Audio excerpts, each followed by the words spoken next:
Hi everyone! These 4 videos are here to demonstrate to you all the different upper body, core, and lower body exercises and stretches you should be proficient in. You only need a pull-up bar and a floor to do all of these exercises. Please choose 2 upper body, 2 core, and 2 lower body exercises and 2 stretches each day. This should take around 10 to 15 minutes a day.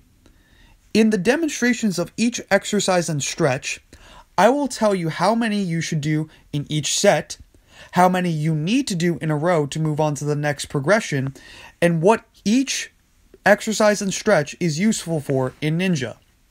Let's say an exercise calls for 20 reps, but you can only do 10. Do the 10, drop, and finish out until you get to 20.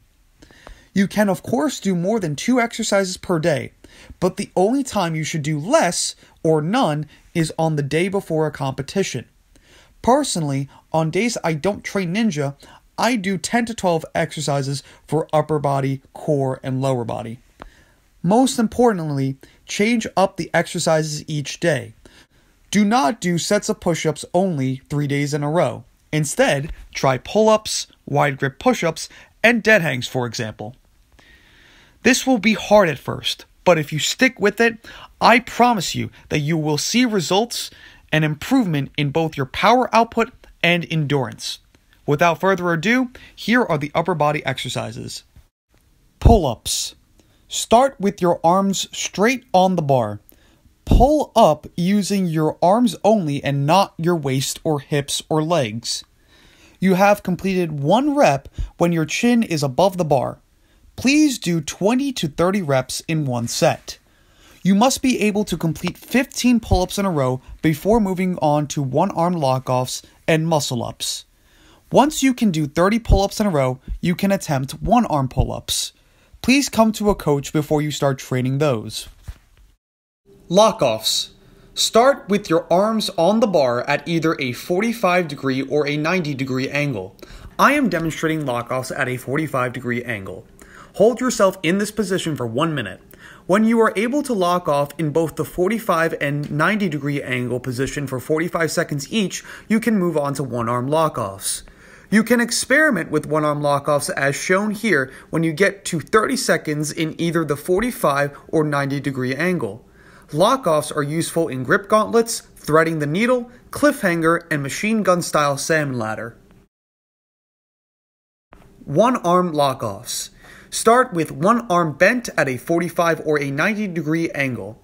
I am demonstrating lock-offs at a 90-degree angle. Hold yourself in this position for 45 seconds. When you are able to one-arm lock-off for 30 seconds without dropping, you will be able to do any obstacle that requires lock-off strength. When you are able to do a one-arm lock-off for 1 minute, you will be able to do any obstacle that requires lock-off strength no matter where it is on a course. Muscle-ups. Start with your arms slightly wider than shoulder width apart. Push yourself forward in a dead hang position to propel yourself upwards. As quickly as possible, bring your arms into a dip position.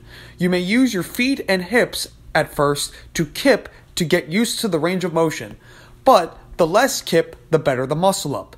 Do 15 in 1 set. If you can do 15 in a row, you will have the power output to do all pulling-based obstacles. Muscle-ups are a great way to speed up the process of gaining pulling strength and can be very useful when trying to break beta on certain obstacles in local comps. Wrist, vertical, and cliff dead hangs or pull-ups. There are 3 different types of non-standard grip strengths, and those are wrist, vertical, and cliff. To progress with your strength on these, start with a dead hang, then pull-ups, then one-arm lock-offs. For wrist strength, start with a 1-inch PVC forward grip. I am demonstrating with a 3-inch PVC. After being able to dead hang for 15 seconds, you can progress to pull-ups. After you can do 10 pull-ups in a row, you can move on to one-arm lock-offs or the next size up. These sizes are 1 inch beginner, 2 inches intermediate, and 3 to 4 inches advanced.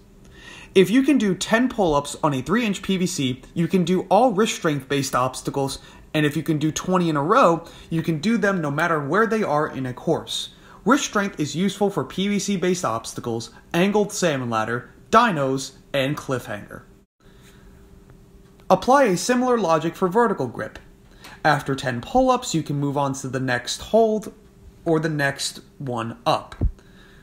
Cones, cannonballs, and 2-inch nunchucks are for beginners. 9-inch cannonballs, slip chucks are for intermediates. Fat chuck, cube chuck, Elsa, and cowbell are advanced. Vertical grip is useful for catching non-bar laches, cane, and grip gauntlets. Please do not attempt cliff grip yet. We must still go over how to properly train cliff. It is only safe to train cliff on your own after receiving proper instruction. Scapular pull-ups. Start in a complete dead hang. Only pull up using the shoulders only. The rest of your arms should still be in a dead hang position. Do 10 of these.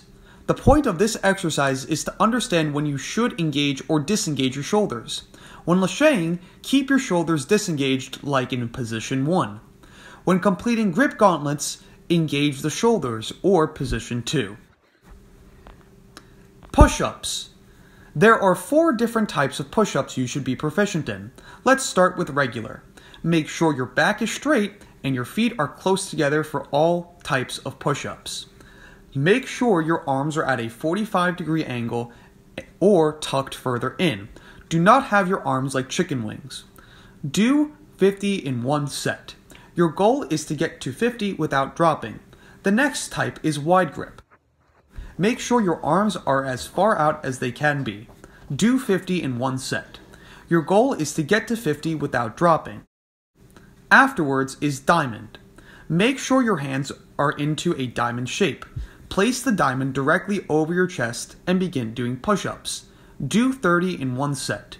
Your goal is to get to 30 without dropping. Finally is time under tension push-ups. Start in a regular push-up position. Go down as far as you can without touching the ground. After 10 seconds, come back up. Do 10 in one set. Your goal is to get to 10 without dropping.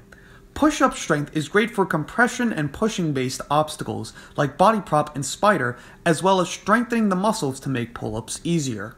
That is all the upper body exercises you should be proficient in. It may seem like a lot, but if you can reach each exercise goal, then you will have the upper body strength to complete any course you encounter. You got this!